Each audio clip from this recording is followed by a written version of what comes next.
Hello, everybody, and welcome back to my learning space. Today, I want to talk about all things band leading. For many years, I've always had an interest in band leading.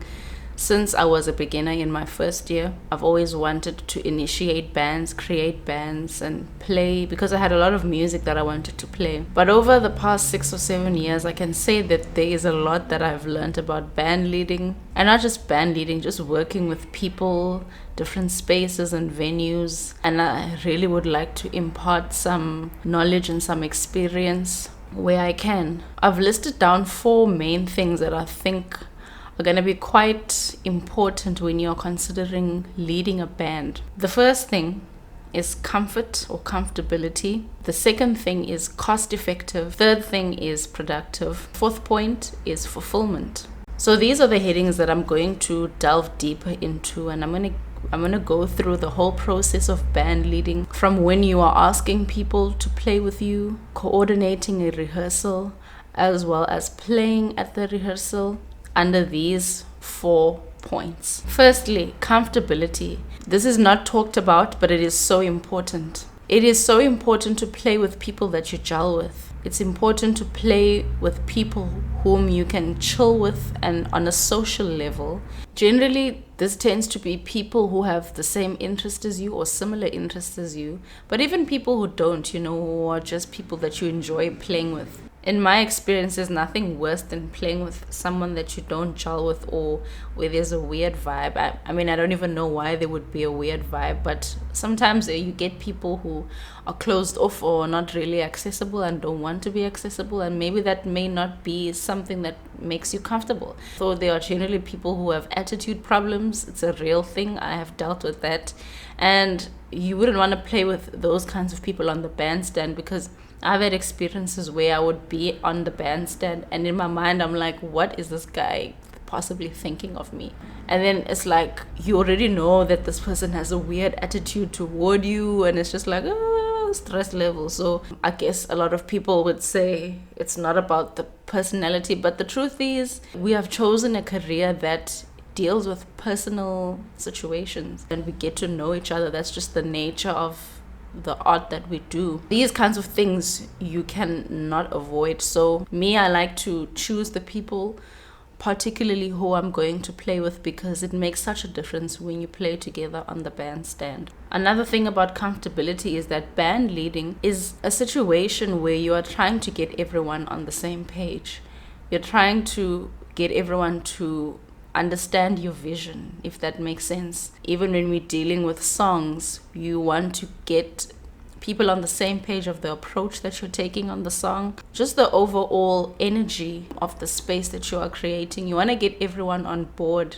No one should be feeling out of place, because then it's not really a band. A band is one thing. Even though a band is made up of lots of people, but the word band is not plural. It's one. It's a unit.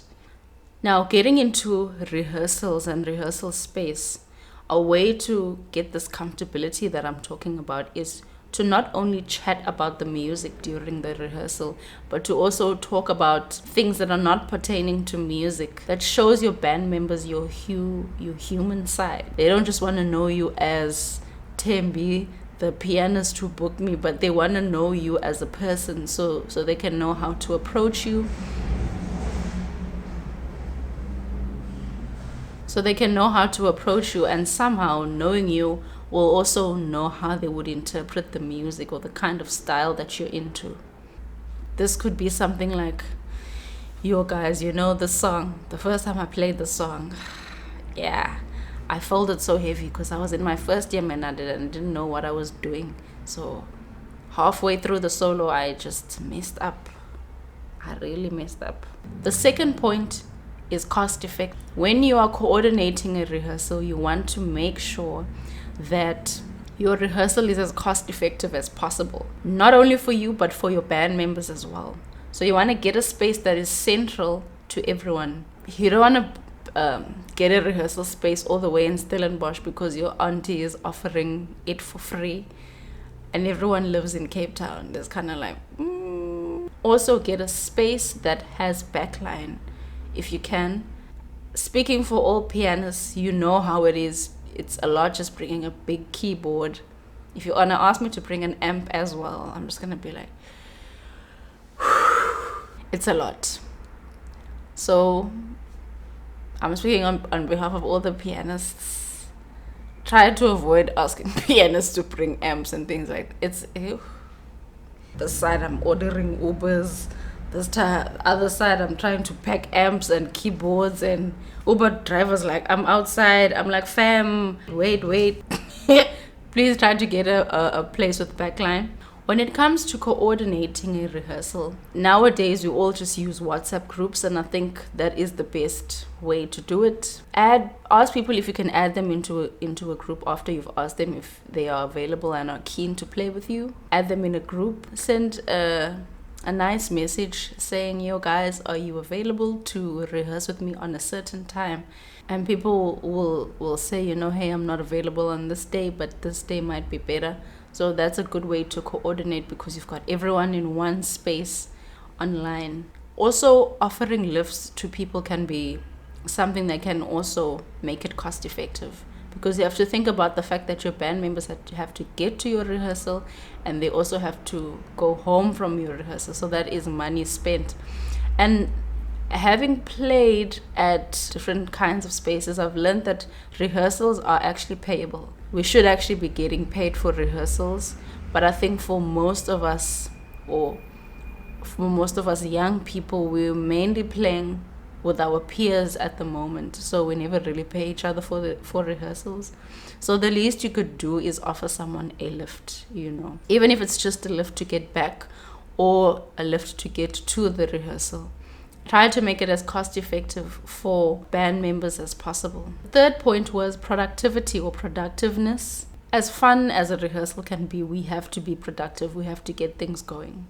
Going back to the group that you had created on WhatsApp, perhaps send some links of the kinds of versions of songs or arrangements of songs that you would like to do.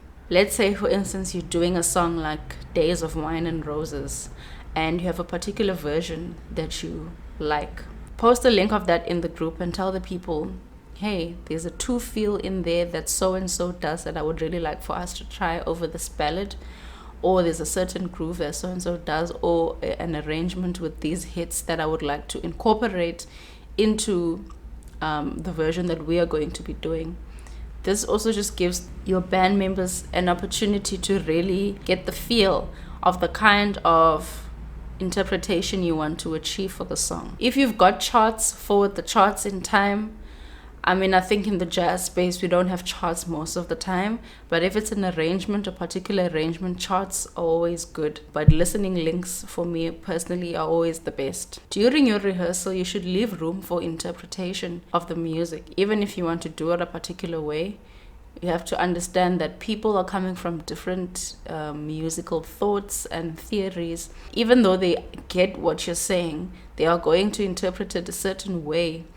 And that's always evident when you play with a different drummer that you're not used to playing with.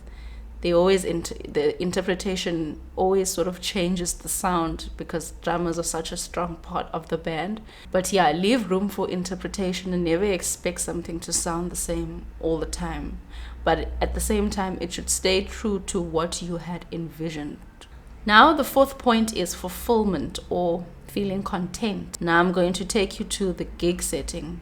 So now we are at the gig and we are about to play. When you play, you leave all the things that you practice behind. You don't want to be practicing on the bandstand. You want to be in the moment. You want to make the most of playing with the people that you're playing with. You don't want to be stressing about, is the drummer going to get that hit? Or is that, did the saxophonist check out the ndondo, or did the what of woo? Don't do that. Just be in the moment, because the whole point of practicing or rehearsing together is so that when the time comes that you play, you can just relax and really just take on the music for what it is. Because remember, the reason why you started music is because there's a certain level of fulfillment or happiness and peace that it gives you. So don't take that away from yourself. Allow yourself to enjoy that. Whatever happens on the bandstand happens. You can improvise your way out of it. And that's a skill that it's a good skill to have. When something goes wrong, you just go with the flow. Let it happen.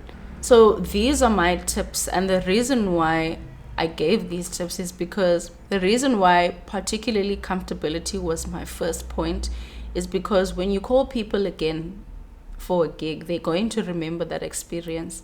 I don't know how many times some of my peers will talk to me and they'll be like, yo, Tims, this person just called me for a gig, and yo, man, like, they would literally not feel like gigging with this person again, because either one, this person has a not such a nice attitude, it was not easy to get along with, or I don't know, something is just always off. So you always try to keep your band members in thought as well when you are getting a band together. So guys, I hope this is helpful. Oh, something I forgot. When it comes to payments, I would say 90% of the time, the way that I split the fee is equal amongst all band members, even though theoretically band leaders should be getting more money because we do so much admin, we're booking gigs and all of that. I don't know, I guess in my experience and playing with my peers and knowing them personally, it just, for me, it has always made sense to split it equally. I think there was only one time where I actually took a little bit more, but that was because that gig really asked for a lot of my time as well as financial expenses. Hope you found this video useful. Leave any questions for me in the comments down below. If you would like to donate to my channel, you can look on the description. I do have a PayPal that you can make a once-off payment, or you can join my Patreon as well. I've got some bonus videos coming up there, including my recital that I did this year. I think I'm going to post that on Patreon actually. So if you want to see that, join my Patreon. I'll see you again in the next one. Bye.